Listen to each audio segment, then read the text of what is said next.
बिस्मिल्लाहिर्रहमानिर्रहीम अस्सलामु अलैकुम वरहमतुल्लाहि वबरकातुहू। सो ये उन स्टूडेंट्स के लिए एक टॉक है।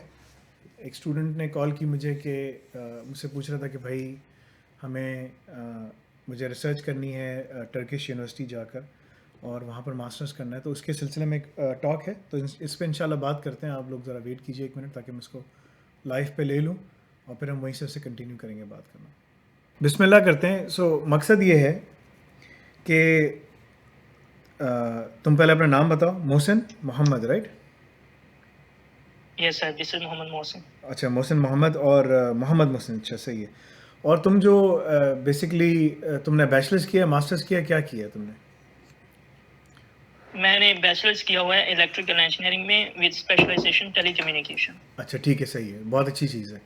अब देखो, तुमने अगर तुम्हारा सवाल ये है कि तुम ना टर्की जा रहे हो और तुम टर्की में बैचलर्स करना चाहते हो, सॉरी मास्टर्स करना चाहते हो साइबर सिक्योरिटी में, राइट? Yes right. तो देखो, जिन यस सर। लोगों के पास ना existing experience already electrical engineering का है, इलेक्ट्रॉनिक्स का है, टेलीकम्युनिकेशन का है, तो उनके पास एक अच्छा पाथवे होता है कि वो जा सकते हैं। सो मेरा मशवरा है तुम्हारे लिए कि जो तुम कोर्स का ट्रैक फॉलो कर रहे हो ना, उसमें तुम सारे कोर्सेज पढ़ो। यानी कि तुम उसके अंदर जितने भी कोर्सेज हैं वो सब तुमने पढ़ने हैं। उसका तुम्हें फ़ायदा क्या होगा? अभी तक तुमने कितने कोर्सेज पढ़े हैं, पहले मुझे ये बताओ। मैंने जो बेसिक के 9 कोर्सेज हैं वो ऑलमोस्ट सारे ले लिए हैं, और उसके बाद CISSP को भी कर रहा हूँ, और उसके बाद जो सारे कोर्सेज मेरे लिए आएंगे वो सारे स्पेशल कोर्सेज मींस के साइबर के भी स्पेशल कोर्सेज जो आगे आएंगे, उसके बाद ऑफेंसिव्स के भी, उसके बाद डिजिटल फोरेंसिक्स के भी जो आगे स्पेशल कोर्सेज आएंगे बैश वगैरह के बाद, या बैश इंक्लूडेड। तो ये लेना चाहता हूँ बस। हाँ ठीक है, सही फिर है। तो उसके देखो, बाद ये जब तुम बाहर जा रहे हो तो तुम्हारे पास ना इतना एक्सपोजर हो कि जो तुमने मास्टर्स का, जो तुम थीसिस की बात कर रहे थे, मास्टर्स का थीसिस ऐसा होना चाहिए कि उसमें लिटरेचर रिव्यू एम्पल अवेलेबल हो। लिटरेचर रिव्यू जो भी तुम सेलेक्ट करोगे ना, जैसे तुमने टॉपिक सेलेक्ट किया, इलेक्ट्रॉनिक्स में तुम काम कर, इलेक्ट्रिकल इंजीनियर में तुमने काम किया है PLC सिस्टम्स की सिक्योरिटी, ठीक है, या उनकी मेलवेयर की वेपनाइजेशन, या उनकी जो वनरेबिलिटीज़ हैं उसके ऊपर, ठीक है, या कोई ऐसा स्कैनर बनाना हो जो कि PLC को स्कैन करे। क्योंकि सबसे बड़ा प्रॉब्लम ये है कि जब PLC की बात होती है ना, तो जब उसको स्कैन करते हैं OT और IT को, अक्सर OT की चीज़ों का अगर आप ऐसी पिंग स्वीप भी करो तो चीज़ें बैठ जाती हैं, ठीक है। तो आपको बड़ा लो थ्रेशोल्ड स्कैन करना होता है, ठीक है। बहुत सारी चीज़ें हैं इस तरह की ना। तो क्या वजह है कि हम उनको किस तरीके से फिर इसके बाद उनकी प्रोटोकॉल की वनरेबिलिटीज़ हैं। मॉडबस प्रोटोकॉल अलग है, OPC क्लासिक अलग है, DNP3 अलग है, सीमेंस के अपने कुछ प्रोप्राइटरी प्रोटोकॉल्स हैं, रॉकवेल ऑटोमेशन के कुछ अपने प्रोप्राइटरी प्रोटोकॉल्स हैं, बहुत सारी चीज़ें, ठीक है। तो तुमने ये देखना है कि किस तरीके से तुम ऐसा क्या चूज़ करो कि तुम्हें उसका ना सिर्फ उसका एग्जिस्टिंग रिसर्च तुम्हें थोड़ी बहुत उस टॉपिक से रिलेटेड मिले, कि अगर किसी ने सीमेंस के ऊपर रिसर्च की हुई है, या किसी ने मॉडबस पे रिसर्च की हुई है, या किसी ने जितने भी प्रोटोकॉल्स उन पर रिसर्च की हुई है, और ठीक है, तो वो क्या है। या फिर तुम जो हो उसका जो आर्किटेक्चर है, उस आर्किटेक्चर के फ्रेमवर्क के ऊपर भी तुम बात कर सकते हो। तो उसकी पहली चीज़ तुम्हें चाहिए लिटरेचर रिव्यू। तुम्हारे पास अच्छा लिटरेचर रिव्यू होना चाहिए जो भी तुम टॉपिक सेलेक्ट करते हो। दूसरी चीज़ तुम्हारे पास होनी चाहिए कि उसमें तुम हैंड्स ऑन एक्टिविटीज़ क्या करोगे।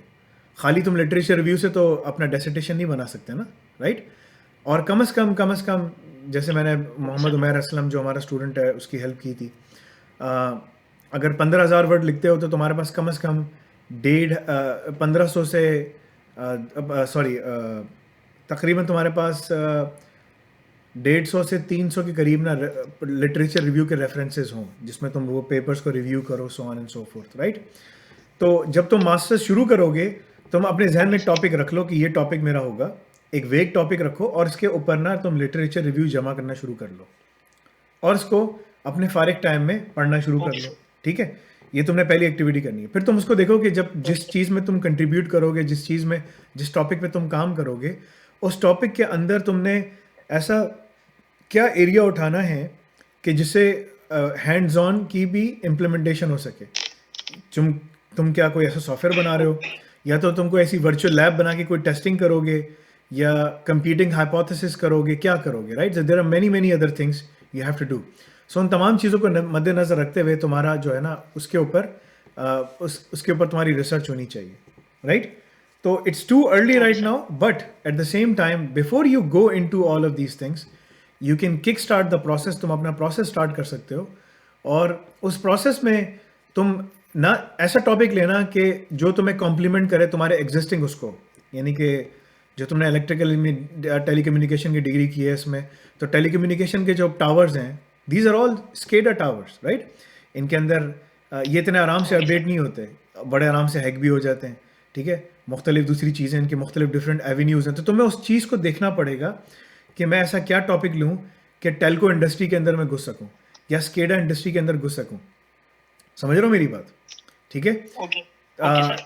तो ये चीज़ें तुम्हें मद्देनजर रखनी पड़ेंगी. तो पहली चीज़ लिटरेचर, जब तुम टॉपिक सिलेक्शन करो तुम्हारा टॉपिक शुरू में एक वेग हो, उसको फिर तुम ना उसके ऑब्जेक्टिव्स बनाओ, उसके प्रॉब्लम स्टेटमेंट बनाओ, उसको पूरा ट्रिम डाउन करो.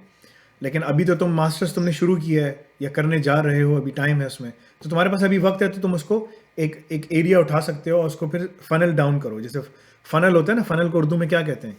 अगर किसी जगह में पानी डालना हो तो आपको एक पाइप की ज़रूरत होती है ना, ठीक है? जैसे तुम यस सर। एक ज़माने में जब मिट्टी का तेल कहीं लेने जाते थे लोग, तो मैं देखता था पाकिस्तान में उनके पास ना वो एक चीज़ रखते थे, उसमें डालते थे, ठीक है? और वो यस सर। आपके पास कंटेनर में आ जाता है और सब चीज़ें यानी फनल होके छन कर आती है ना उसको, ठीक है? तो ओके जो भी, मुझे नहीं पता कि उसको क्या कहते, उसका कुछ नाम होता है, मुझे याद नहीं आ रहा. तो वो चीज़ें जो है ना तुमने उसको उस तरह से करना है. तो तुम्हारा टॉपिक एक बड़ा टॉपिक हो, लेकिन उसको फिर तो हमने फनल डाउन करना है. तुम्हारा उसके ऊपर लिटरेचर रिव्यू तुम्हारे पास अवेलेबल हो. थर्ड पे तुम उसमें क्या, उसके तुम्हारी ऑब्जेक्टिव्स क्लियर हो, तुम्हारा प्रॉब्लम स्टेटमेंट क्लियर हो, what are you going to achieve, ये चीज़ें क्लियर हो. फिर उसके बाद तुम्हारी जो चीज़ आती है उसका हैंड्स ऑन एक्टिविटीज़, तुम क्या करोगे, किस तरह से डिमॉन्स्ट्रेट करोगे जो तुमने चीज़ें बनाई हैं, ठीक है? ये सब चीज़ें अगर तुम करते हो तो तुम्हारी डेसिटेशन अच्छी बन सकती है. ना सिर्फ अच्छी बन सकती है बल्कि वही डेसिटेशन तुम्हें जॉब की अपॉर्चुनिटीज़ पे भी लेके जा सकती है. बिकॉज टॉपिक ऐसा सेलेक्ट करना कि जिसकी मार्केट में रिक्वायरमेंट है, जिसको देखकर अगर अब बंदा पढ़े भी बोले हाँ यार इस बंदे ने अच्छी रिसर्च की है और हमें यही इसी तरह की चीज़ें, यही चैलेंजेस हमें फेस करने पड़ रहे हैं, ठीक है? तो अगर तुम उस तरह से करोगे तो तुम्हारी अपॉर्चुनिटीज़ ज़्यादा हैं, तुम्हारे पास चांसेस ज़्यादा हैं कि तुम उसको बहुत अच्छे तरीके से पेनिट्रेट कर सकते हो. Okay sir. सर 2 क्वेश्चन ये हैं कि नंबर 1 तो ये है कि मुझे कोर्स का ट्रैक सारे का सारा फॉलो करने पड़ेगा, मतलब साइबर भी, ऑफेंसिव भी, डिजिटल फोरेंसिक्स भी और स्केडा भी? देखो, इस साल के एंड तक ना मैं ये स्केडा का तो ख़त्म हो रहा है अभी, ठीक है ना, फरवरी में ख़त्म हो जाएगा. साइबर डिफेंस का भी ख़त्म हो जाएगा, ऑफेंसिव पेन टेस्टिंग का और क्या नाम है, डिजिटल फोरेंसिक्स का जो ट्रैक है ना, उसके लिए हमने जो लैब्स बनाने शुरू किए हैं तो उसमें हम सब लैब्स डाल रहे हैं, ठीक है? ताकि जब लोग करें तो वो लैब्स की प्रैक्टिस ओके कर सकें, ताकि हम आपको सिस्टम्स दें तो उसके अंदर आर्टिफैक्ट्स पहले से ही हो, ताकि आपको थ्रेट हंटिंग करने में, सब चीज़ें करने में आसानी हो, ठीक है? चूज़ क्या करना चाहिए? अगर तुम अफोर्ड कर सकते हो तो तुम पढ़ो, अगर तुम अफोर्ड नहीं कर सकते तो एक ट्रैक पकड़ो, स्केडा का पकड़ के उसको कर लो, ठीक है? तुम पाकिस्तान में हो, 2,500 रुपये तुम्हारा स्केडा का ट्रैक है. अगर तुम कहते हो कि नहीं मैं अफोर्ड कर सकता हूँ और 8,000 रुपये दे सकता हूँ, तो तुम वो कर लो. क्योंकि तुम जब बाहर जा सकते हो टर्की में, तो तुम फिर इस काबिल हो माशाल्लाह कि तुम अफोर्ड भी कर सकते हो. तो अगर अफोर्ड कर सकते हो तो पढ़ो, अगर अफोर्ड नहीं कर सकते, उसमें भी कोई माली मामलात हैं, कुछ भी है, बहुत सारी चीज़ें हो सकती हैं, तो तुम एक स्केडा का ट्रैक पकड़ के उसको प्रॉपरली करो. समझ गए मेरी बात? क्योंकि तुम उसमें इतनी चीज़ें ओके सीख सर। लोगे कि जो तुम्हारा टॉपिक सिलेक्शन है वो तुम्हारे लिए आसान हो जाएगा, तुम्हारा मास्टर्स करना आसान हो जाएगा. आप स्केडा को प्रेफर कर रहे हैं, लेकिन मैं जो ज़्यादा इंटरेस्टेड हूँ वो डिजिटल फोरेंसिक्स में हूँ। देखो, डिजिटल फोरेंसिक्स एक बहुत बड़ा टॉपिक है. मैं आजकल उसकी विंडोज़ फोरेंसिक्स की और सिक्योर इनहैंस लिनक्स के ऊपर लैब्स बना रहा हूँ, ठीक है? अपने लोगों से भी बनवा रहा हूँ. Okay sir.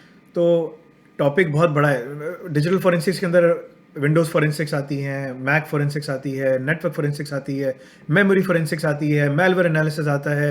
It's a huge area, ठीक है? उसका जो मेलवेयर एनालिसिस है वो एक अच्छा एरिया है जो तुम स्केडा में इस्तेमाल कर सकते हो. स्केडा के अंदर सबसे बड़ा इशू यही है कि जब एक्टिविटी होती है तो उसके लिए ना 9 आउट ऑफ 10 कंपनीज, अगर 10 कंपनी है ना, 10 में से 9 ऐसी होंगी, बल्कि 10 में से 10 ऐसी होंगी जिनके पास इंस्टेंट रिस्पॉन्स होगा ही नहीं. पूरे OIC की बात कर रहा हूँ, OIC यानी कि OIC का मतलब है पाकिस्तान और एशिया और मिडल ईस्ट में जितनी कंट्रीज़ हैं। यूरोप के अंदर बहुत डिफरेंट हालात हैं, मिडल ईस्ट अमेरिका के अंदर बहुत डिफरेंट हालात हैं, नॉर्थ अमेरिका में, साउथ अमेरिका में भी यही हालात हैं जो OIC के पाकिस्तान के अंदर है, सब जगह है। तो इट ऑल डिपेंड्स कि तुम कहाँ पर होगे, तुम्हारा फुटप्रिंट क्या होगा, तुम कहाँ जॉब ढूंढोगे, क्या करोगे, these factors they will matter, right. तो ये फैक्टर्स तुम्हारे लिए मैटर करेंगे, ठीक है। और मैं चाहता हूँ कि तुम ऐसा टॉपिक सिलेक्शन करो कि जब तुम करो तो तुम वापस जाके जॉब पर भी बैठ सको, ठीक है, ठीक है ना। तो उस सिलसिले उसके हिसाब से मैं तुम्हें बता रहा हूँ। अगर तुम्हें डिजिटल फॉरेंसिक्स में शौक है, ठीक है, तुम डिजिटल फॉरेंसिक्स को करो, लेकिन जब तुम्हें स्केडा का पता ही नहीं है, उसके प्रोटोकॉल्स का, उनके आर्किटेक्चर का, सब चीज़ों का पता ही नहीं है, तो तुम कैसे काम करोगे, इट विल बी डिफिकल्ट, ठीक है। सो इसलिए मैं कहता हूँ कि जो अफोर्ड कर सकते हैं, जिनकी इस्तात है, ठीक है, जैसे अल्लाह ताला ने कहा ना भाई, रसूलुल्लाह सल्लल्लाहु अलैहि वसल्लम ने फरमाया कि भाई जब वक्त है तो उसको गनीमत समझो, उसको इस्तेमाल करो, अल्लाह कमी बेशी माफ़ फरमाए हदीस की। और क्योंकि मैं एक्चुअल हदीस कोट नहीं कर रहा, मैं उसका मफहूम बता रहा हूँ, ठीक है।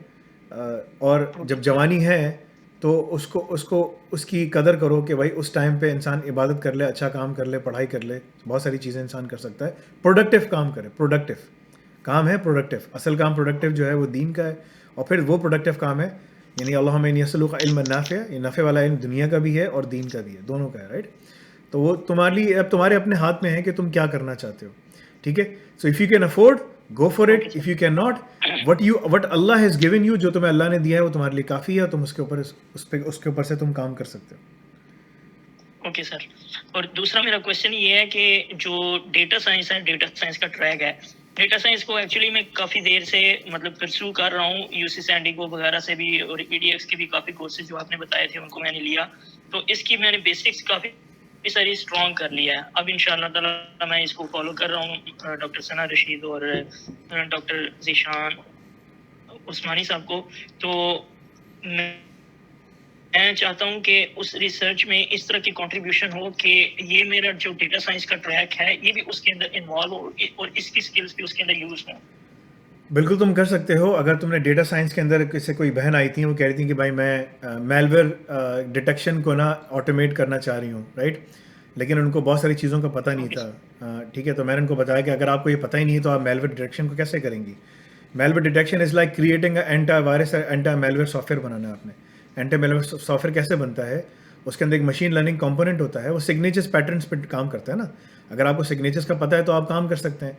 तो इट ऑल डिपेंड्स, अगर तुम करना चाहते हो बिल्कुल करो, लेकिन देखो मास्टर्स का असूल होता है, जब तुमने मास्टर्स का डिसर्टेशन लिखना है तो ये कोई ऐसा नहीं है कि तुम बैठ के वहाँ पर तुम्हें टाइम मिलेगा। तुम्हें जैसे तुम्हारी यूनिट्स खत्म होंगे, 3 महीने होंगे, 2 से 3 महीने में तुम्हें डिसर्टेशन कंप्लीट करना होगा, तुम्हारे पास वक्त नहीं होगा।